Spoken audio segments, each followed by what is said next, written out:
Hello friends, इस video के माध्यम से हम इतिहास के कुछ महत्वपूर्ण प्रश्नों का अध्ययन करेंगे जो किसी भी परीक्षा की दृष्टि से बहुत ही महत्वपूर्ण होगा। इस वीडियो का पहला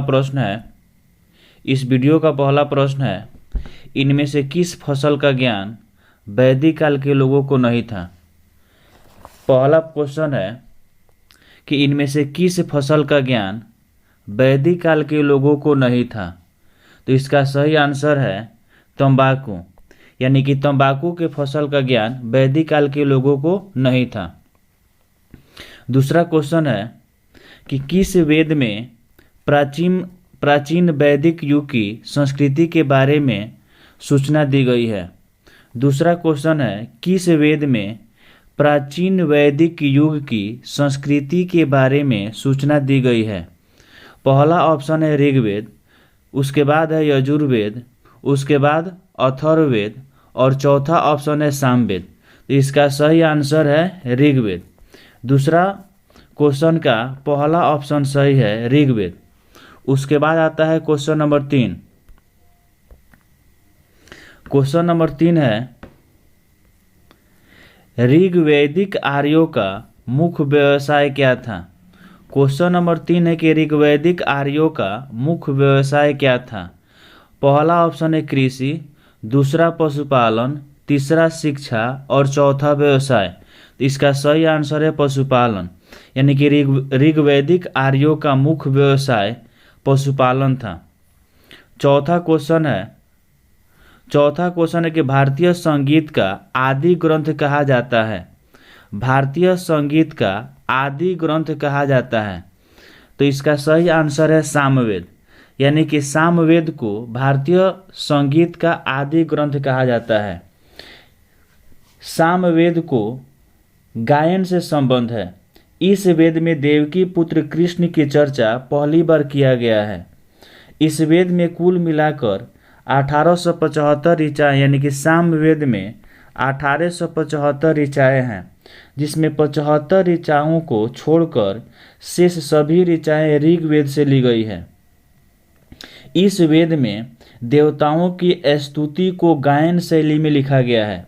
भारतीय संगीत का जन्म स्थली सामवेद को ही माना जाता है और इस वेद का जो ज्ञाता है उद्गाता थे। इस वेद के ज्ञाता उद्गाता थे, यानी कि सामवेद के ज्ञाता उद्गाता थे। सामवेद का जो उपग्रंथ था गंधर्व वेद और इसके रचयिता, यानी कि गंधर्व वेद के रचयिता भरत मुनि थे। उसके बाद आता है क्वेश्चन नंबर 5। क्वेश्चन नंबर 5 है, प्रथम विधि निर्माता कौन है। क्वेश्चन नंबर 5 है, प्रथम विधि निर्माता कौन है। तो इसका सही आंसर है मनु, यानी कि क्वेश्चन नंबर 5 का पहला ऑप्शन सही है। उसके बाद आता है क्वेश्चन नंबर 6। क्वेश्चन नंबर 6 है कि ऋग्वेद में संपत्ति का प्रमुख रूप क्या है। ऋग्वेद में संपत्ति का प्रमुख रूप क्या है। इसका सही आंसर है गोधन, यानी कि क्वेश्चन नंबर 6 का पहला ऑप्शन सही है गोधन। उसके बाद आता है क्वेश्चन नंबर 7। क्वेश्चन नंबर 7 है कि ऋग्वेद के किस मंडल में शूद्र का उल्लेख पहली बार मिलता है। क्वेश्चन नंबर 7 के ऋग्वेद के किस मंडल में शूद्र का उल्लेख पहली बार मिलता है।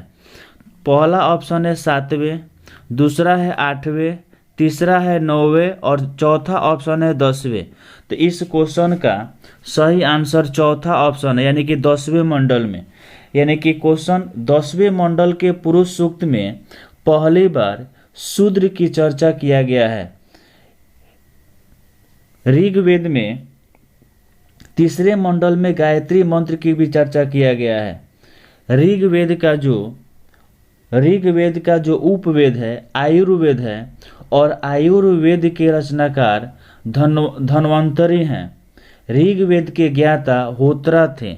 ऋग्वेद के ज्ञाता होत्रा थे, यानी कि ऋग्वेद के 10वें मंडल के पुरुष सूक्त में पहली बार शूद्र या निम्न कोटि की जाति की चर्चा किया गया है। उसके बाद आता है क्वेश्चन नंबर 8।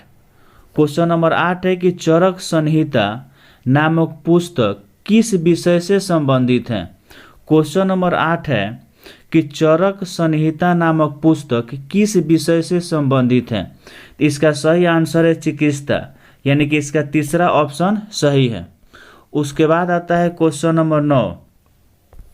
क्वेश्चन नंबर 9 है कि यज्ञ संबंधी विधि विधानों का पता चलता है।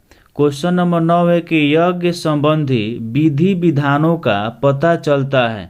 पहला ऑप्शन है ऋग्वेद से, दूसरा है सामवेद से, तीसरा है यजुर्वेद से और चौथा है उपनिषद से। तो क्वेश्चन नंबर 9 का सही आंसर है यजुर्वेद से। क्वेश्चन नंबर 9 का सही आंसर तीसरा ऑप्शन सही है यजुर्वेद, यानी कि यजुर्वेद में आर्यों के द्वारा किए जाने वाले यज्ञ एवं युद्ध की चर्चा की गई है। यह एकमात्र वेद है जो गद्य एवं पद्य दोनों में लिखा गया है। इस ग्रंथ का उपवेद धनुर्वेद है, जिसके रचनाकार विश्वामित्र थे। यजुर्वेद में आर्य एवं अनार्य दोनों की चर्चा मिलती है। इस वेद के ज्ञाता अघर्यु थे, यानी कि यजुर्वेद के ज्ञाता अघर्यु थे। उसी तरह से ऋग्वेद के ज्ञाता होत्रा थे। उसके बाद आता है क्वेश्चन नंबर 10। क्वेश्चन नंबर 10 है प्राचीन व्याकरण अष्टाध्यायी के रचनाकार हैं। क्वेश्चन नंबर 10 के प्राचीन व्याकरण अष्ट अध्यायी के रचनाकार हैं। तो इसका सही आंसर है पाणिनि, यानी कि पाणिनि के द्वारा व्याकरण के अष्ट अध्यायी की रचना किया गया था। क्वेश्चन नंबर 11 है कि प्राचीनतम पुराण है। क्वेश्चन नंबर 11 की प्राचीनतम पुराण है। पहला ऑप्शन है मत्स्य पुराण, दूसरा ऑप्शन है भागवत पुराण, तीसरा है विष्णु पुराण और चौथा है वायु पुराण। तो इसका सही आंसर है मत्स्य पुराण, यानी क्वेश्चन नंबर 11 का पहला ऑप्शन सही है। उसके बाद आता है क्वेश्चन नंबर 12। क्वेश्चन नंबर 12 है कि आदि काव्य की संज्ञा किसे दी गई है। क्वेश्चन नंबर 12 आदि काव्य की संज्ञा किसे दी गई है। सही आंसर है 12 नंबर का सही आंसर है रामायण, यानी कि रामायण को आदि काव्य की संज्ञा दी गई है। उसके बाद आता है क्वेश्चन नंबर 13।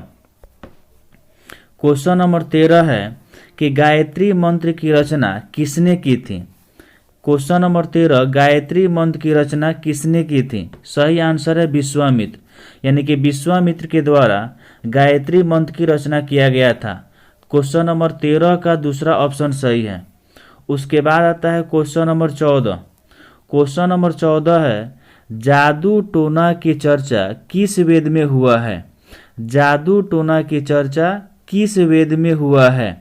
तो इसका सही आंसर है अथर्ववेद, यानी कि अथर्ववेद में जादू टोना की चर्चा किया गया है। 14 नंबर क्वेश्चन का पहला ऑप्शन सही है, यानी कि नवीनतम वेद है जिसकी रचना उत्तर वैदिक काल में किया गया है।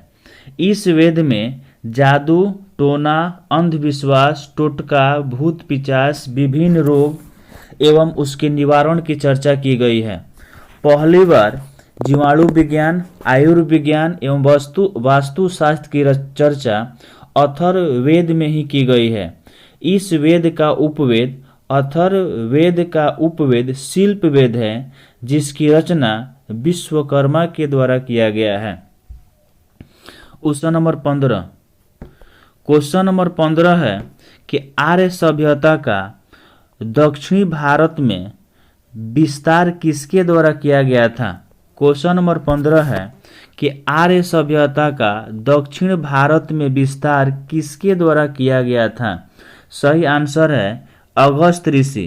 अगस्त ऋषि के द्वारा आर्य सभ्यता का दक्षिण भारत में विस्तार किया गया था। क्वेश्चन नंबर 15 का तीसरा ऑप्शन सही है। उसके बाद आता है क्वेश्चन नंबर 16। क्वेश्चन नंबर 16 है कि महाराष्ट्र राज्य का गठन किस वर्ष हुआ है। यानी कि क्वेश्चन नंबर 16 है महाराष्ट्र राज्य का गठन किस वर्ष हुआ है। महाराष्ट्र राज्य का गठन किस वर्ष हुआ। पहला ऑप्शन है 1960, दूसरा है 1953, तीसरा है 1966 और चौथा है 1971। इसका सही आंसर है 1960। पहला ऑप्शन सही है। महाराष्ट्र राज्य का गठन 1960 में हुआ था। आंध्र प्रदेश का गठन 1953 में हुआ था।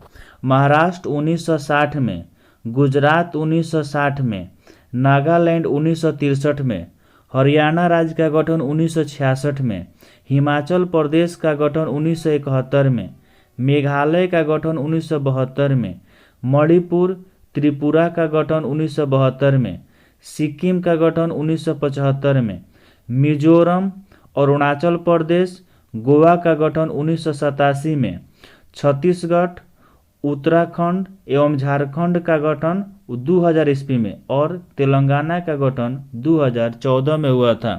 यानी कि क्वेश्चन नंबर 16 का पहला ऑप्शन सही है। उसके बाद आता है क्वेश्चन नंबर 17। क्वेश्चन नंबर 17 है कि दल बदल संबंधित प्रावधान किस अनुसूची में उल्लेखित हैं। दल बदल संबंधित प्रावधान किस अनुसूची में उल्लेखित हैं।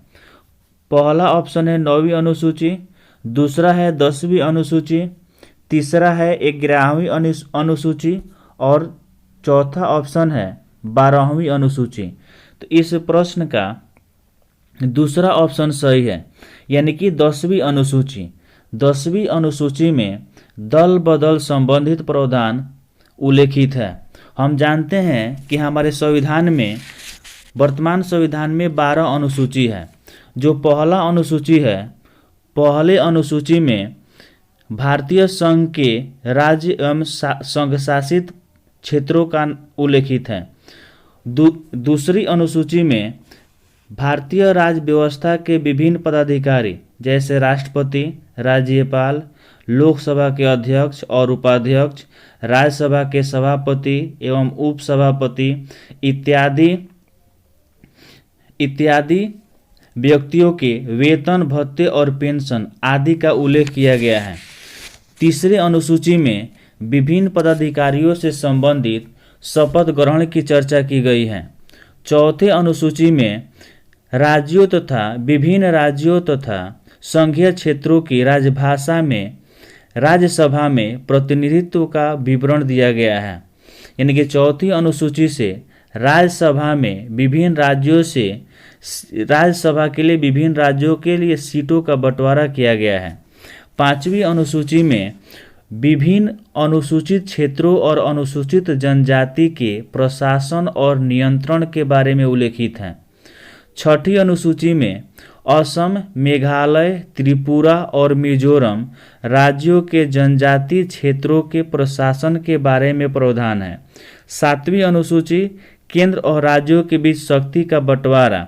जैसे 7वीं अनुसूची में 3 सूचियां हैं, संघ सूची, राज्य सूची और समवर्ती सूची।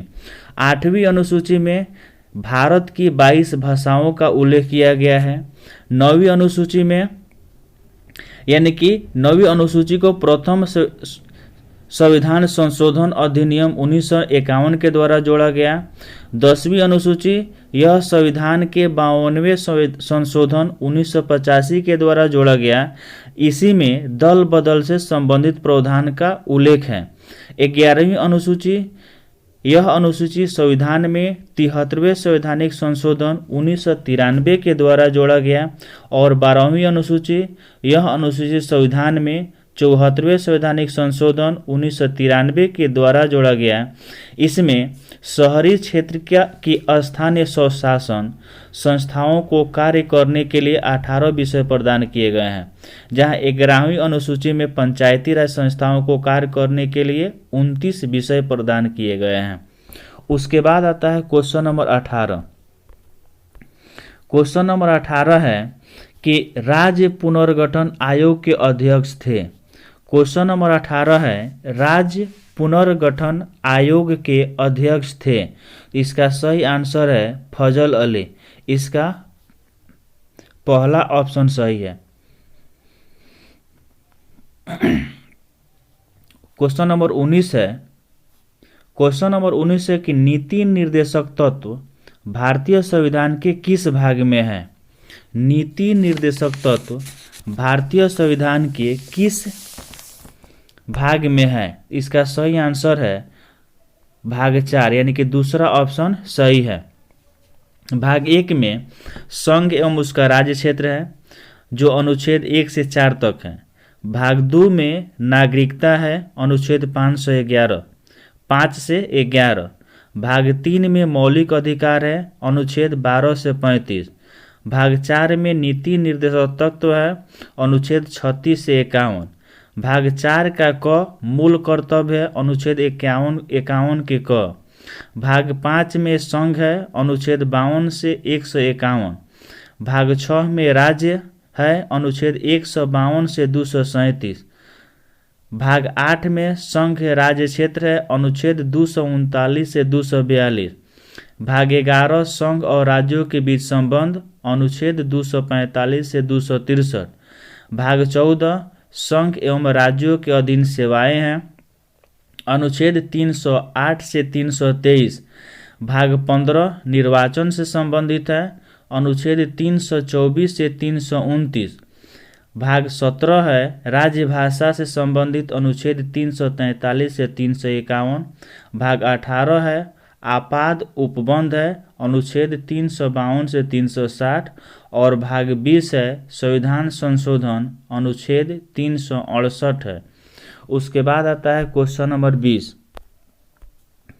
क्वेश्चन नंबर 20 है कि प्रथम पंचवर्षीय योजना का सही काल है। प्रथम पंचवर्षीय योजना का सही काल है, पहला ऑप्शन है 1951 से 56, दूसरा है 56 से 61, तीसरा है 61 से 66 और चौथा ऑप्शन इनमें से सभी। इस प्रश्न का सही आंसर है 1951 से 56, यानी कि इसका पहला ऑप्शन सही है।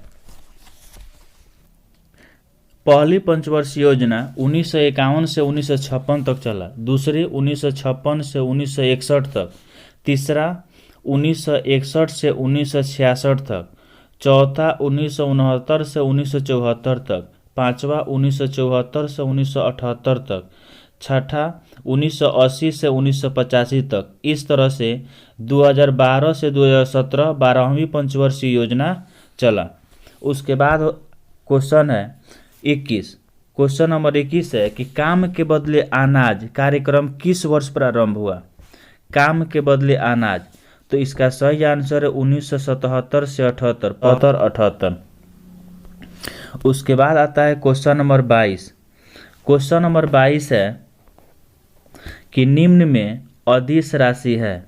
निम्न में अदिश राशि है, पहला ऑप्शन है वेग, दूसरा है विस्थापन, तीसरा है बल और चौथा है द्रव्यमान। तो क्वेश्चन नंबर 22 का सही आंसर है द्रव्यमान, इसका चौथा ऑप्शन सही है। उसके बाद आता है क्वेश्चन नंबर 23। क्वेश्चन नंबर 23 है कि निम्न में सदिश राशि है। निम्न में सदिश राशि है, पहला ऑप्शन है आयतन, दूसरा है चाल, तीसरा है बल और चौथा है द्रव्यमान। क्वेश्चन नंबर 23 का सही आंसर है बल। बल एक सदिश राशि है, तीसरा ऑप्शन सही है। उसके बाद आता है क्वेश्चन नंबर 24। क्वेश्चन नंबर 24 है कि ILO का मुख्यालय कहाँ है? क्वेश्चन नंबर 24 है कि ILO का मुख्यालय कहाँ है? पहला ऑप्शन है स्पेन, दूसरा है जेनेवा, तीसरा है कनाडा और चौथा है रोम। इसका सही आंसर है जेनेवा, यानी कि ILO का मुख्यालय जेनेवा में है, दूसरा ऑप्शन सही है। ILO का गठन 11 अप्रैल 1919 को हुआ था। ILO का गठन 11 अप्रैल 1919 को हुआ था। उस विटामिन ए का रासायनिक नाम क्या है? पहला ऑप्शन है बायोटीन, दूसरा है थायमिन, तीसरा है रेटिनॉल और चौथा है टोकोफेरॉल। इसका सही आंसर है रेटिनॉल, यानी कि विटामिन ए का रासायनिक नाम रेटिनॉल है। विटामिन ए का रासायनिक नाम रेटिनॉल है, विटामिन B1 का रासायनिक नाम थायमिन है। विटामिन B2 का रासायनिक नाम राइबोफ्लेविन है। विटामिन B3 का रासायनिक नाम पेंटोथेनिक अम्ल है। विटामिन B5 का रासायनिक नाम नियासिन है। विटामिन B6 का रासायनिक नाम पायरिडॉक्सिन है। विटामिन B7 का रासायनिक नाम बायोटीन है। विटामिन B12 का रासायनिक नाम साइनोकाबालामिन है। विटामिन C का रासायनिक नाम एस्कॉर्बिक एसिड है। विटामिन D का रासायनिक नाम कैल्सीफेरॉल है। विटामिन E का रासायनिक नाम टोकोफेरॉल है। और विटामिन K का रासायनिक नाम फिलोक्विनोन है। फिलोक्विनोन। जैसे विटामिन A का रासायनिक नाम रेटिनॉल। विटामिन B का रासायनिक नाम थायमिन। विटामिन B का रासायनिक नाम थायमिन। उसके बाद है विटामिन B2 का रासायनिक नाम राइबोफ्लेविन। विटामिन B3 का रासायनिक नाम पेंटोथेनिक अम्ल। विटामिन B6 का रासायनिक नाम पायरिडॉक्सिन। विटामिन B7 का रासायनिक नाम बायोटीन। विटामिन C का रासायनिक नाम एस्कॉर्बिक एसिड। विटामिन D का रासायनिक नाम कैल्सीफेरॉल। विटामिन E का रासायनिक नाम टोकोफेरॉल। विटामिन K का रासायनिक नाम फिलोक्विनोन है।